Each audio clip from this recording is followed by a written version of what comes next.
Hello and welcome to our lesson on metal ores and their extraction.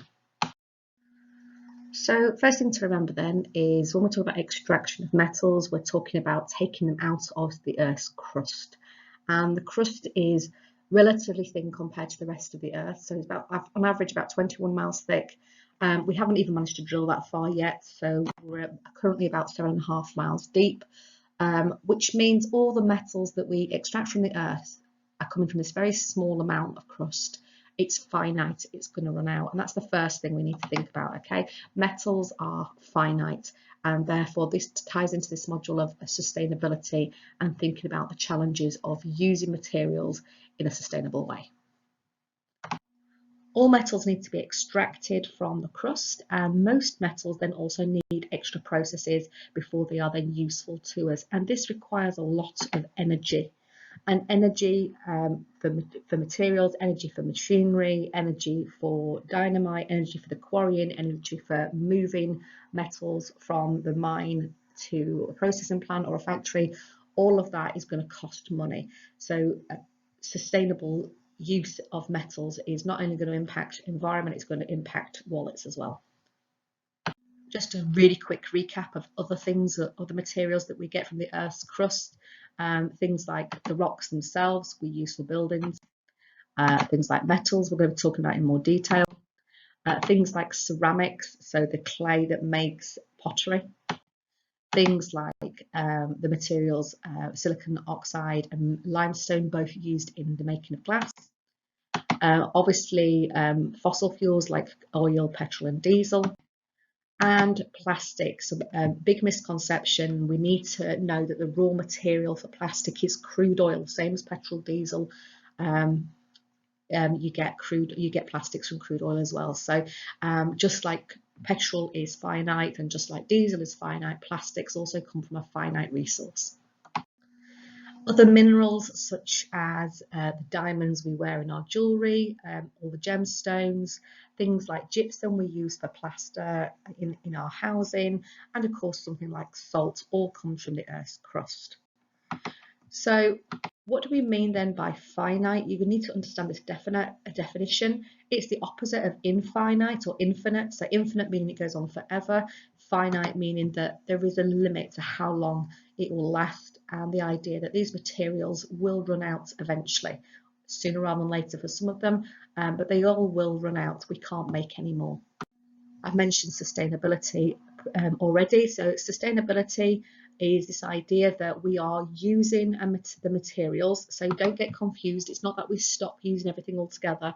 It's about using materials in a way that meets our needs, the needs of the current generation, that's us, without damaging the lives of future generations. So leaving some for our children and our children's children, or finding alternative resources that means that they don't have a lower quality of life because we've used up everything. Okay, so we're going to be talking about ores, O-R-E. An ore is a rock. It's a specific type of rock, okay, or rather it's a specific definition, and you do need to know this definition by heart. There is an expectation that you understand the various parts of this definition. So there's a bit of dual coding there to help you if you like dual coding, but an ore is any rock which contains enough metal to make it economically worth extracting. So if I can extract metal, all rocks contain some metal, but if it's going to cost me a lot of money to extract it and I'm not going to make any profit from it, then we would not consider it an ore. It's got to be economically worth extracting. I've got to be able to make profits from extracting this metal, otherwise it's not an ore. You can get low-grade ores where you're not going to make as much profit as a high-grade ore, but an ore is a rock that contains enough metal to make it economically worth extracting. You'll not be expected to know the names of any particular ores, but it's just worth recognising some of these names that sometimes come up in exams and you think, what on earth is that? And they might not give you these ones, but these are the most common ones. And it's just recognising, it says it's an ore, okay, I know what an ore is, it doesn't matter that I've never heard that exact word before. But hematite is iron ore, so it's a rock that contains iron. This is bauxite, this is aluminium ore, so it contains aluminium. And this one here is a malachite, which contains copper. Here's another one that contains copper and iron. This is chalcopyrite. So really unreactive metals are found as native metals, and that means they're found as the element. So gold is a really good example here. It's found as pure gold. It's not gold oxide or gold sulfide, it's pure gold, which means the processing is a minimum. So what they do is they heat it up, they melt it, and they get rid of impurities, but the energy that goes into it and the expense of purifying gold isn't as expensive as maybe something else. The reason gold is expensive is because it's rare and people like it. So native metals, these really unreactive metals, are down at the bottom of the reactivity series. You can see them here. Metals like silver, gold and platinum. Those metals that we use for jewellery because they don't react with our skin. So then we move into the ores, then these rocks that contain the metals. So native metals, there's no rock, they're just the metals. Ores, there's a rock that contains metal. And they've got to be separated from the ore. Now the problem with ores is that it's a compound. So if you look at this here, Fe2O3, it's a compound of iron and oxygen. And I need to separate that iron from the oxygen. And that's going to be quite an energetic chemical reaction, isn't it? We know that's going to take a lot to rip those two elements apart. Likewise here, the green rock here, the malachite, sorry, quite a complex compound here, and I'm looking to separate that copper and get the copper metal and make it useful. There's no way that green lump of rock is going to be making my copper wires or my copper pipes until I've done something else with it.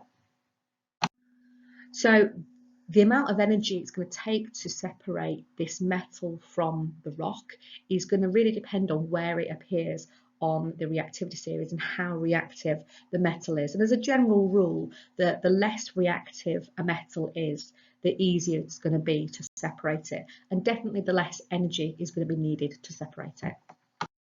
So looking at one of those less reactive metals, looking at copper, copper can be separated from copper oxide to make a pure copper by using the chemical reaction in the orange box there. So copper oxide plus carbon makes copper plus carbon dioxide.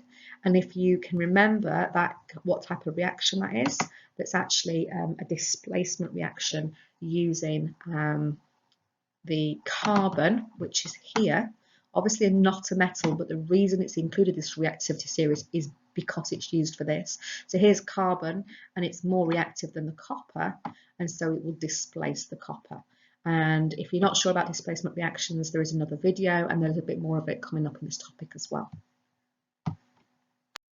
So this is the practical that we do in class. If you remember, you use the copper oxide, which is a black powder. And in the diagram it says charcoal, that's the carbon. So we would have just labelled ours carbon, but it's charcoal, carbon, doesn't matter.